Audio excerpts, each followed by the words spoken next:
السلام علیکم ورحمۃ اللہ وبرکاتہ۔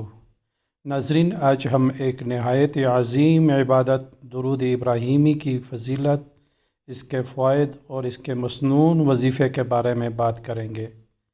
درود ابراہیمی وہ درود ہے جو ہم نماز کے تشہد میں پڑھتے ہیں، اور رسول اللہ صلی اللہ علیہ وآلہ وسلم نے صحابہ اکرام رضی اللہ عنہم کو اسی درود کی تعلیم دی۔ درود ابراہیمی: اللہم صل علی محمد وعلی آل محمد کما صلیت علی ابراہیم وعلی آل ابراہیم انک حمید مجید۔ اللہم بارک علی محمد وعلی آل محمد کما بارکت علی ابراہیم وعلی آل ابراہیم انک حمید مجید۔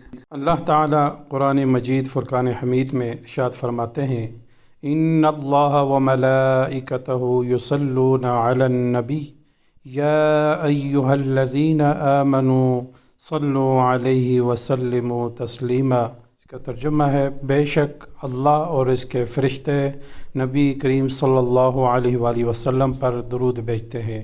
اے ایمان والو، تم بھی ان پر درود اور خوب سلام بھیجا کرو۔ رسول اللہ صلی اللہ علیہ وآلہ وسلم نے فرمایا: جس شخص نے مجھ پر ایک مرتبہ درود بھیجا، اللہ تعالیٰ اس پر 10 رحمتیں نازل فرماتا ہے، اس کے 10 گناہ معاف فرماتا ہے اور اس کے 10 درجات بلند فرماتا ہے۔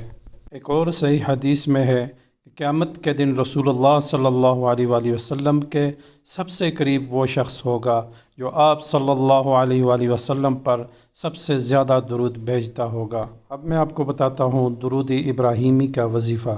اگر آپ درود پاک کو اپنی زندگی کا معمول بنانا چاہتے ہیں تو روزانہ فجر یا عشاء کی نماز کے بعد 11 مرتبہ یا 33 مرتبہ یا جتنا آسان ہو درود ابراہیمی پڑھیں۔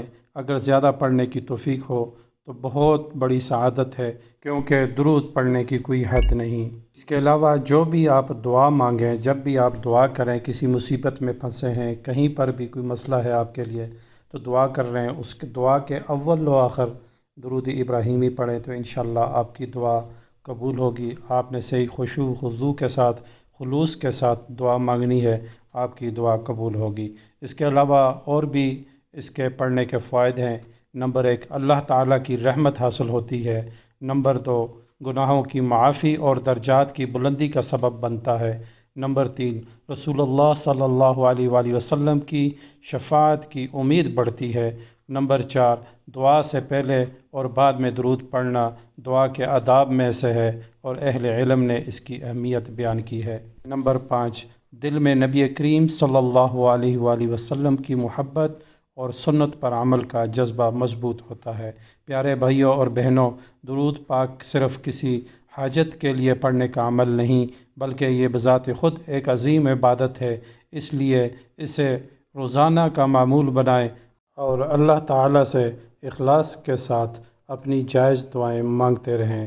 آخر میں دعا ہے کہ اللہ تعالیٰ ہمیں کثرت سے درود پاک پڑھنے کی توفیق عطا فرمائے، رسول اللہ صلی اللہ علیہ وآلہ وسلم کی محبت ہمارے دلوں میں ہمیشہ قائم رکھے اور قیامت کے دن آپ صلی اللہ علیہ وآلہ وسلم کی شفاعت نصیب فرمائے۔ آمین یا رب العالمین۔ اگر آپ کو یہ ویڈیو پسند آئی تو لائک کریں، شیئر کریں اور مزید مستند وظائف اور دعاؤں اور اذکار کے لیے شاہ جی وظائف چینل کو ضرور سبسکرائب کریں۔ السلام علیکم ورحمۃ اللہ وبرکاتہ۔